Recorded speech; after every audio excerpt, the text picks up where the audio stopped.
trip to Tokyo featured two parts. The first part involved flying from Beijing, China, all the way to Haneda Airport and spending 48 hours in Tokyo. The second part, well, you're gonna find out about it in a wee bit, but that involved 24 hours in Tokyo on the return leg, which is a month later. So let's get started as we board Japan Airlines flying from Beijing, China to Haneda, Tokyo with one excited kiddo. Konnichiwa, and that was a fun flight. We just landed down in Haneda, Tokyo Airport, and just gonna go clear customs, pick up my bags, and then head off to Tokyo Central, and I'll touch in once we're there. All right, see you in a moment. As you enter the arrivals hall, this is the vibe, and I've got a separate video all about Haneda Airport departures and arrivals, but for now, the main focus was whether to take the train, the monorail, the limo bus, or a taxi. I strongly recommend downloading the Suica apps and loading some money so you are ready to go from day one.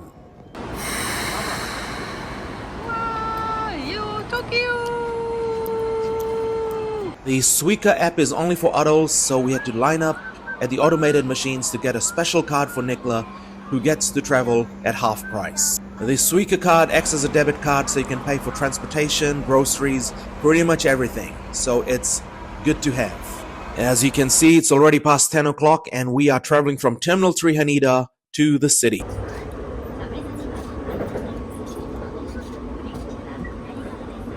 "45 minutes later. Small room. Kitchen area. Bags. After the late night check-in, we got some cash money because it is good to have while traveling. Hotel check-in done, cash acquired, and now it was time for food. And our first stop was at a supermarket, and we realized if we don't have a grill, this is not going to go down. So this one failed, but we went and found ourselves a Korean barbecue place.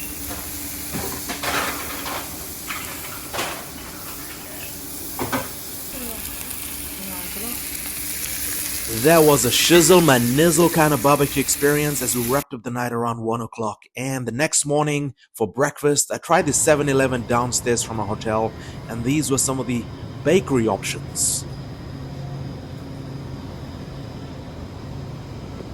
There was also smoothie options. You just get one of these containers, you put it into an automated machine, and it blends all the fruits inside of it to make your smoothie. But we decided to go for a more traditional breakfast. Good morning. After 3 hours of sleep and trying to find our way around, we're finally at a cafe ready for breakfast. And Nicola's in the zone. We don't know which zone, but she's in some zone. So yeah, we're gonna have breakfast and explore Tokyo and check out what's going on. It is quite hot. So yeah, don't venture to Japan in summer. It's very hot, but more on that later. First breakfast, get charged up, and then we're gonna explore the city. All right, Nicola, any words? All right, Nicola forgot how to speak. See you soon.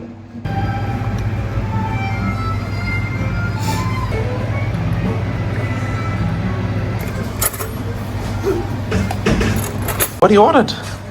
Bacon. After goofing around for breakfast, we jump back on the metro, where all the stations are labeled with the track alphabet and the station number. So navigation becomes easy peasy. Anyway, we took it to the streets to do some shopping because the tax-free shopping and the 10% discount vouchers we got from the airport meant I was gonna get some new electronics, among other stuff. We are exploring. That's right, I was exploring things I didn't know much about. I was very curious and interested. So anyone who has purchased these dolls and knows the significance culturally of these dolls, please share in the comments. I would love to learn. So I'm in the skincare department and they thought I needed some more sleep, so I've got an eye patch on. Yep, true story. Thank you. While the maid cafes have nice entertainment and refreshments, we decided on this occasion to settle for something more traditional, hence a Japanese restaurant. These Japanese sushi chefs have over 20 to 30 years experience and master their craft like no other. The chef's mastery is appreciated at the visual level and also at the culinary level, as reported by Nicola here.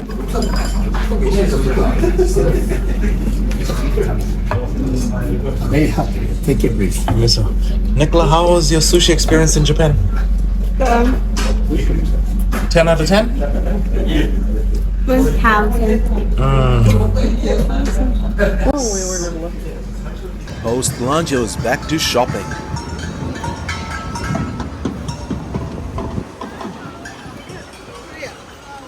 This first visit to Tokyo for 48 hours involves a lot of shopping because my next destination is New Zealand to visit my family, and hence I gotta show up with that matcha powder. Takashita Street is one of those cool streets to visit because it is mostly pedestrian only during the daytime except for delivery trucks later on. But yeah, it's got lots of options for shopping and buying things you probably don't really need. We are here around 3 o'clock, and as you can see, it is not too crowded, which is always welcoming. There's lots of cafes, so you can hydrate. So we're in the street, which I'll put down over here in a moment. But yeah, it's very interesting. Lots to see. The mysterious and playful nature of shopping in Japan makes it feel like you're going on a quest rather than shopping. If you need vending machines, you come to... My daughter's hosting enthusiasm went out the window with the heat, which is 37 degrees now. But we made our way from Takashita Street to the famous crossings of Tokyo. People were shaking their ass and not watching themselves like they were at a theme park. Come on, tourists, we are in someone's city, so behave.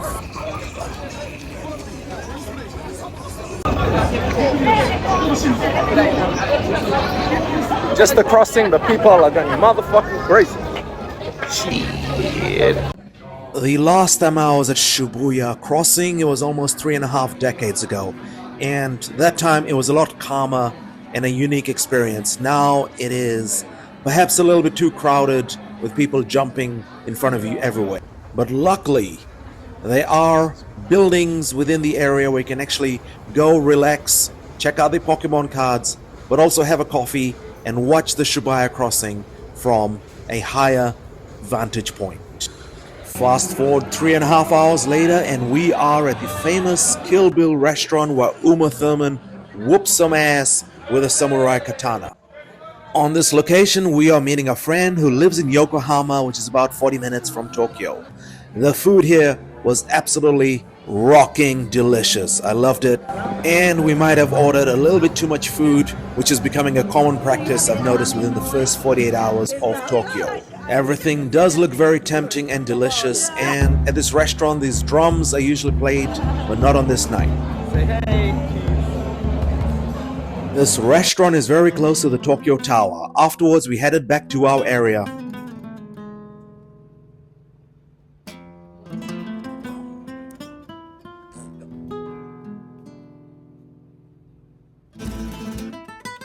The second evening came to an early conclusion because we needed to get some sleep, as in the morning we're traveling from Akasaka all the way back to Haneda Airport to catch a flight to New Zealand. This journey started at 3 o'clock in the morning. Arigatou gozaimasu. This is driver Jojo. Thank you. Thank you very much. Thank you so much. You check. Yes, I should check before we leave. Of your toys, this is really cool. This is all of Jojo's cool stuff. All right, thank you, Jojo. Thank you. You can catch our Haneda Airport experience, including breakfast, on a separate video. On this occasion, as the sun rose, so did the plane, and we took off from Tokyo down to my hometown, Auckland, New Zealand, to celebrate my dad's 80th birthday party. Happy birthday to you. Happy birthday to you.